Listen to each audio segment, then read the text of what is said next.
माँ ये कृष्णन से ऑडियो वीडियो दोनों वाले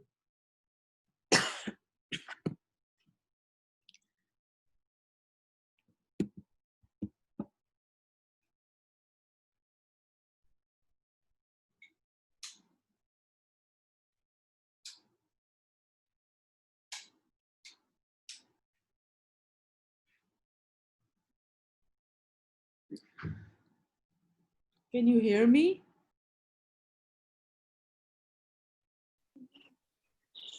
आवाज आ रही है? Yes, ma'am.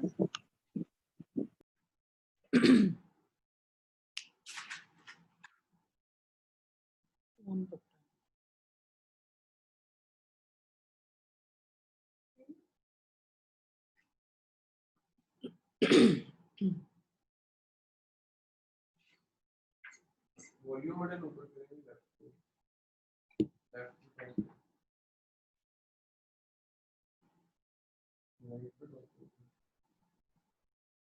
कीबोर्ड पे होता है ना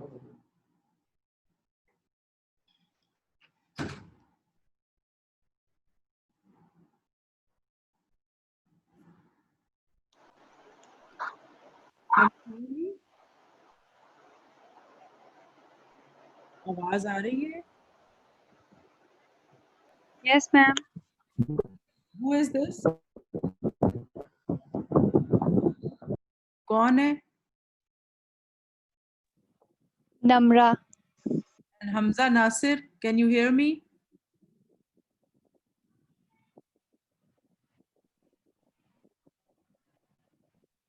Namra, Yes, ma'am. can you ask the others in your group if they can hear me, because I'm going to start in 1 or 2 minutes.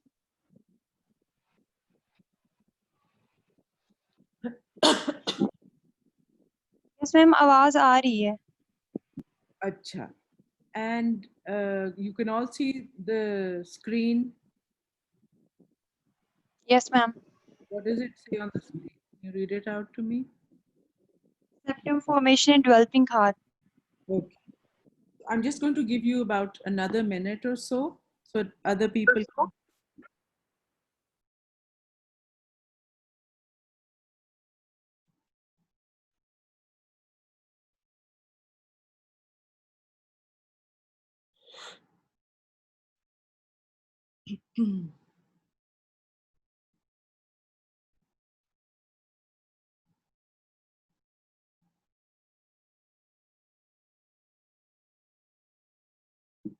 On this laptop, it's 8:58.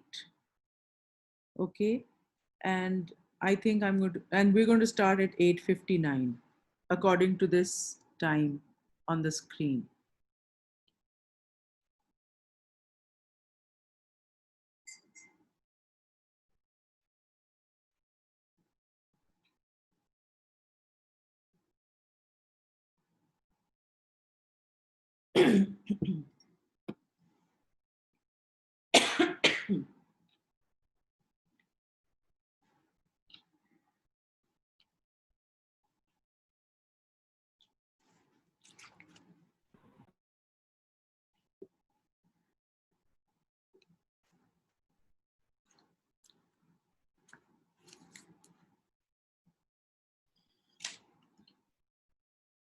Okay, it's 8:59 and I'm going to start.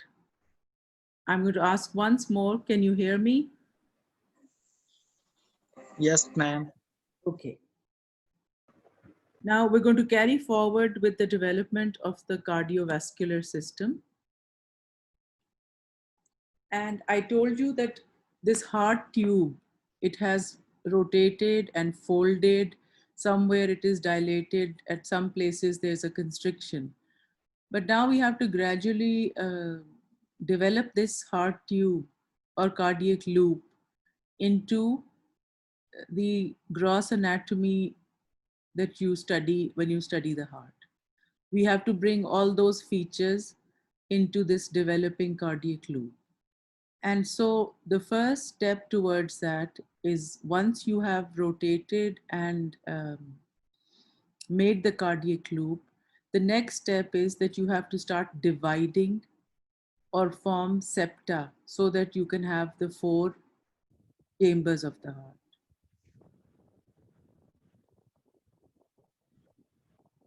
Now, we talked about development of the interatrial septum yesterday. Once you have divided the atria into right and left sides or parts, all of this is going on simultaneously. You know, it's not that first the interatrial septum will form and then the AV canal will form and then the interventricular foramen will form. All of this septa formation is going on simultaneously, but we just discuss it one by one. Now the atrioventricular canal, I've also written septum because in your books it says atrioventricular canal.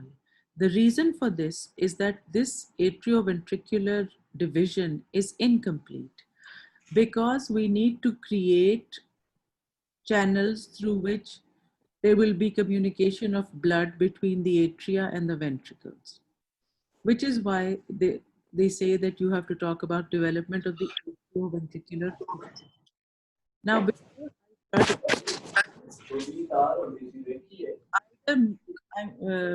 yourself, or you need to be.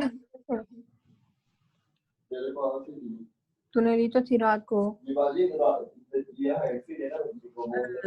Dureshawar, what are you doing? I don't want conversation during the lecture.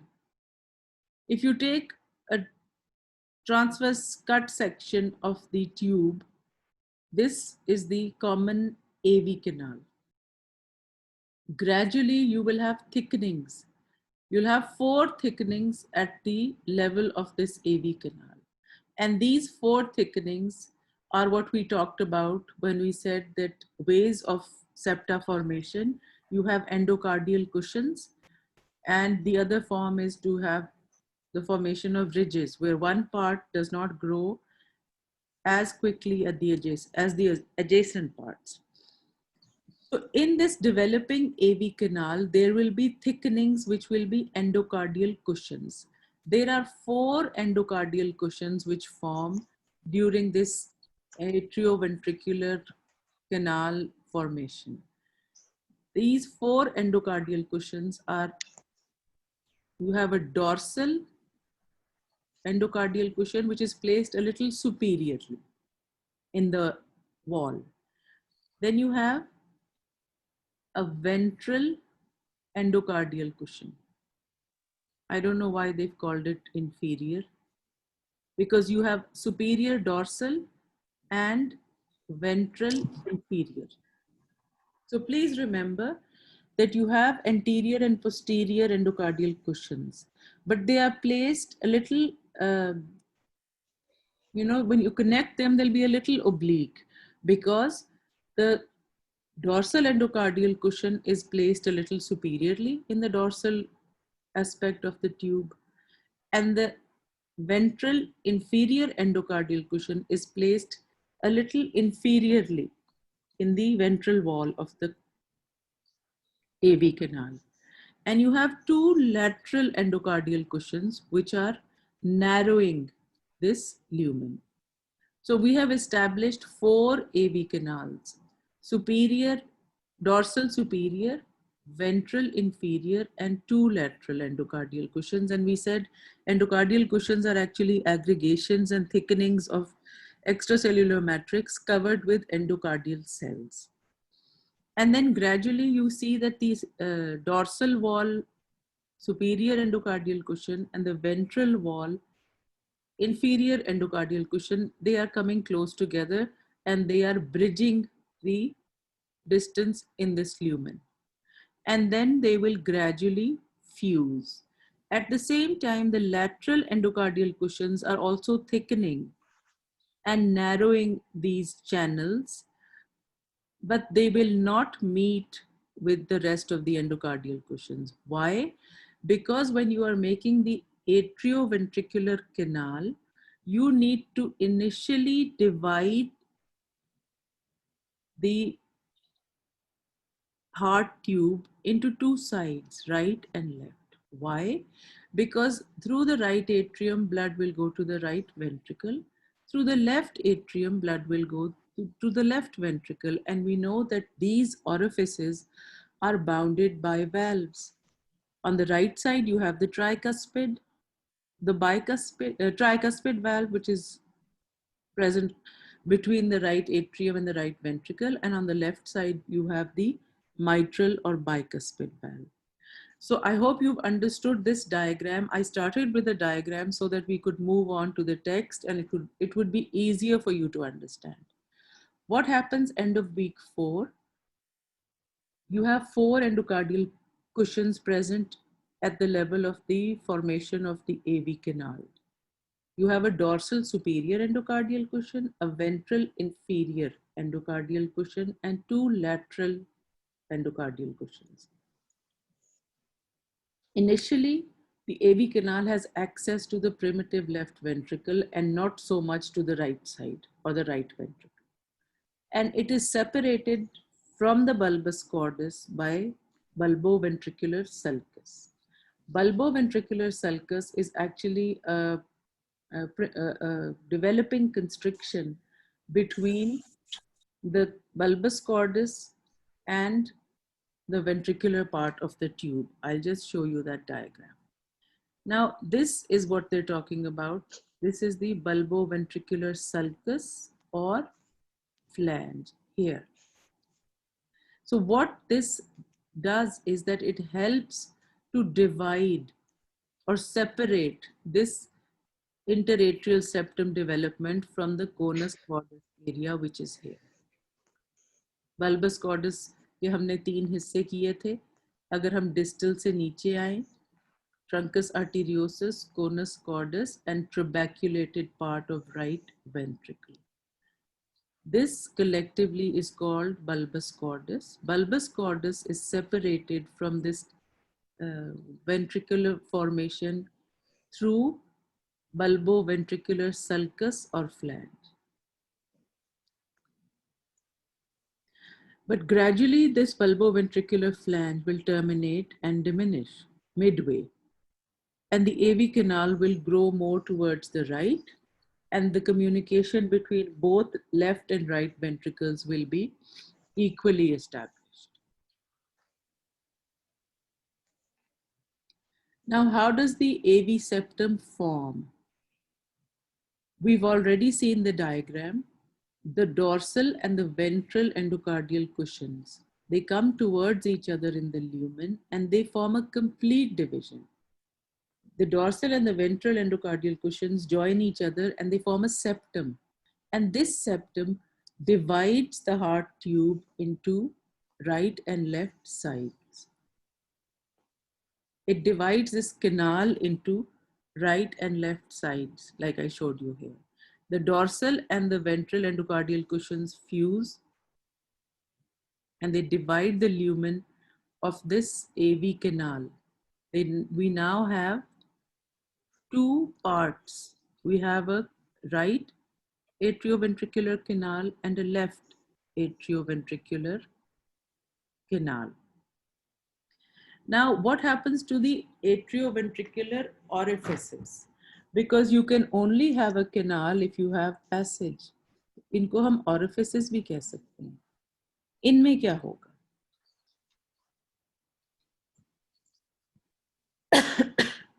These atrioventricular orifices, we have 2, one on the right, one on the left. They are surrounded by proliferating mesenchymal tissue or extracellular matrix, which is derived from these same endocardial cushions of the AV canal.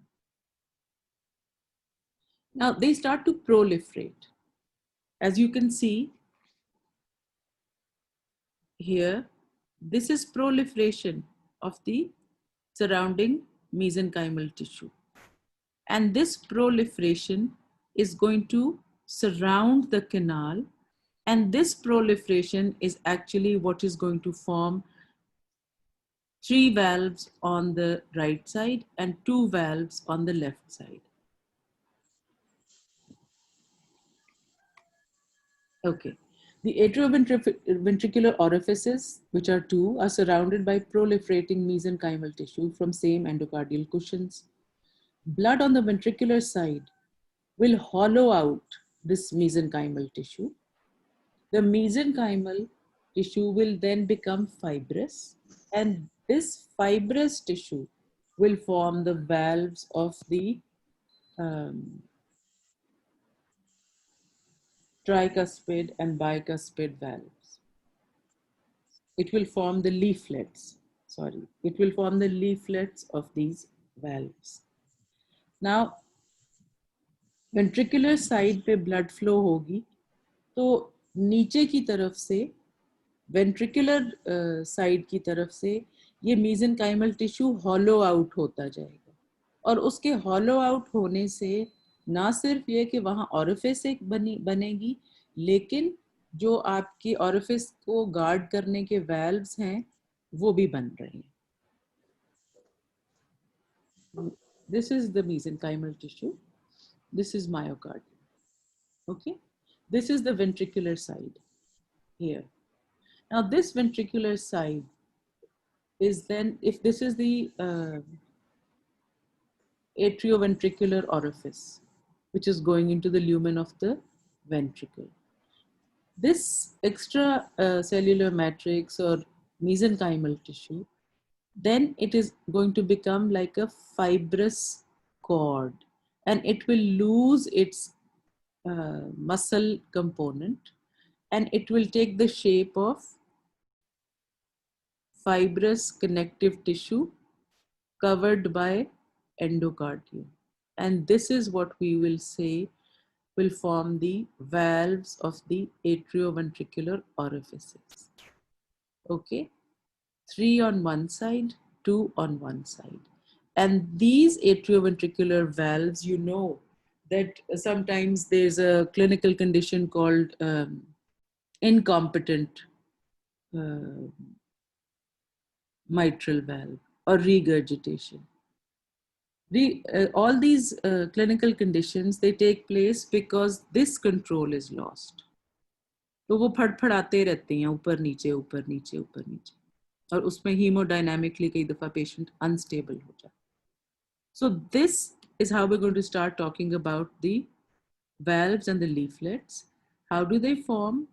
In the atrioventricular canal, there is developing mesenchymal tissue. That mesenchymal tissue will actually try to close this orifice. But this orifice cannot be closed because the blood here is going to keep thinning out.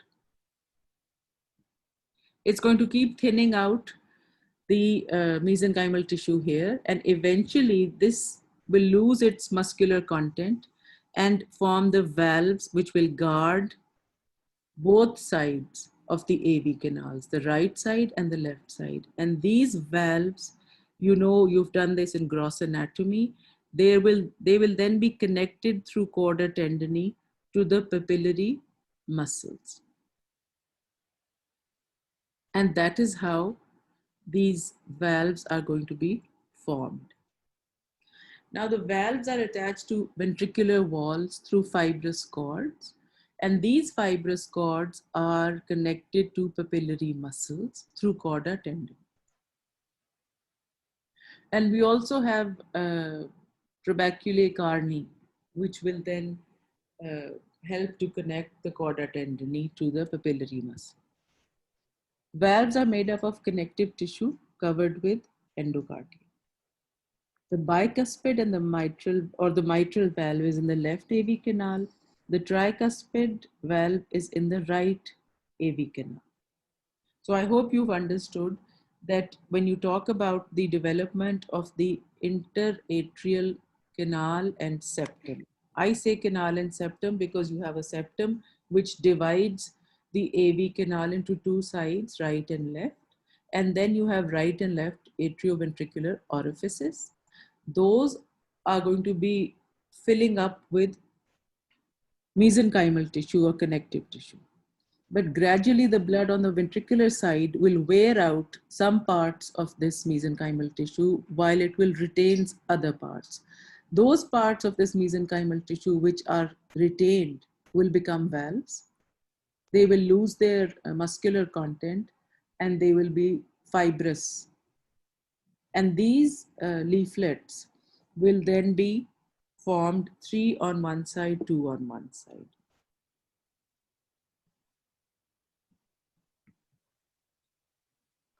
Okay, now I've tried to make a big, I want to explain to you what I've been talking about. You see, these are the endocardial cushions which joined. Okay? This cannot be a 3D kind of picture, but you need to remember that these endocardial cushions joined and you had creation of 2 separate canals, right and left. Okay. Now these are, can you see this here? These are the lateral endocardial cushions, which are also projecting into the lumen, but they will not meet the rest of the endocardial cushions. Why? Because you need to maintain this channel, which is called atrioventricular canal. So you have 4 endocardial cushions, which are going to create a septum, which will divide the AV canals into 2 parts, right and left. And the lateral endocardial cushions will also bring in, thicken and come inside the lumen, narrowing the lumen, but not obliterating it completely like this. And then subsequently, these AV canals are going to be this area here. You know, some parts of, we talk about the interventricular septum later on, but this is actually the area where you have these ridges of the papillary muscles. And these ridges of the papillary muscles that are formed will connect to the chorda tendineae. And the chorda tendineae may have also connection with the papillary muscle through trabeculae carne. Now, a little bit about the clinical aspect. There is a laterality, if there is a laterality defect, which affects the left-sidedness and subsequently right-sidedness development of any organ, it can create what is known as, this is a rare anomaly, hypoplastic right heart syndrome. Like the picture tells you, hypoplastic right heart, which means everything on the right is either compromised, smaller in size, or narrow and stenosed. So hypoplastic right heart syndrome, you have a small ventricle, small atrium, and the pulmonary artery is either atretic, does not develop completely, or is stenosed. It's developed, but it's very narrow. Similarly, hypoplastic left heart syndrome, again, the left ventricle and atrium will be small or not developed completely, and the aorta will be stenotic or atretic. You can see this here. This is a rare laterality defect. Now, yesterday we talked about patent foramen ovale and probe patency and different types of ways that the foramen ovale can remain patent, either through a bigger size foramen ovale or lack of development of septum primum, therefore no valve of the foramen ovale. We talked about all those ASDs yesterday. Well, premature closure of the foramen ovale is something that happens in intrauterine life. In this, the right atrium and the left ventricle, right atrium and right ventricle are enlarged. Why will they be enlarged? Because all the blood is collecting there and there is no right to left shunt because the foramen ovale has closed prematurely. So the left side is underdeveloped. And this is a serious condition, and death occurs sometime after birth, some hours or maybe a day or so. Now, when you talk about the development of the AV canal, you need to understand that the AV canal is at a very important junction. It is at the junction of 2 atria above it and 2 ventricles below it. So any defect in the endocardial cushions of the AV canal will not only affect the septum formation and the division of the AV canal, but it will also affect, beneath it is the interventricular septum. Interventricular septum has two components, a muscular component and a membranous component.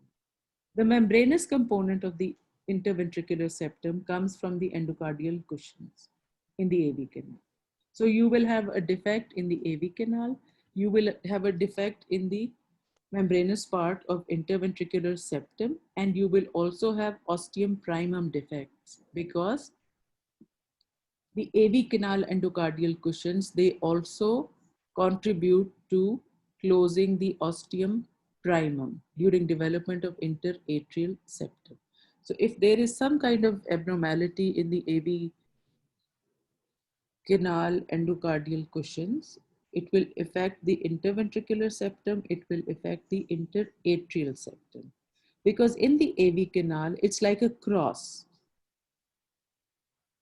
You have a straight part of the cross, which is atria above, ventricle below. And then you have a cross bar, like the cross of Christians. I'll just show you a picture. Can you see this? This is the cross that I'm talking about. Yeah. So this AV canal is very important. इसको तो ये नीचे की तरफ आ गया ना, बस एक जो क्रॉस की लाइन होती है क्रिश्चियंस की, ये है. और ये जो क्रॉस है, इसकी इंटेग्रिटी बरकरार होना बहुत जरूरी है, because if something goes wrong here, all the atria, all the cavities or all the chambers of the heart, their septal division will be affected. Now, what happens if you have AV canal defect? AV canal defect, first of all, I said that it will affect not only the AV canal formation, it will affect the interatrial septum and the interventricular septum. Then there can be a persistent AV canal. Persistent AV canal means that the endocardial cushions, especially the dorsal and ventral cushions, they did not fuse. There was no separation of the right and left AV canals.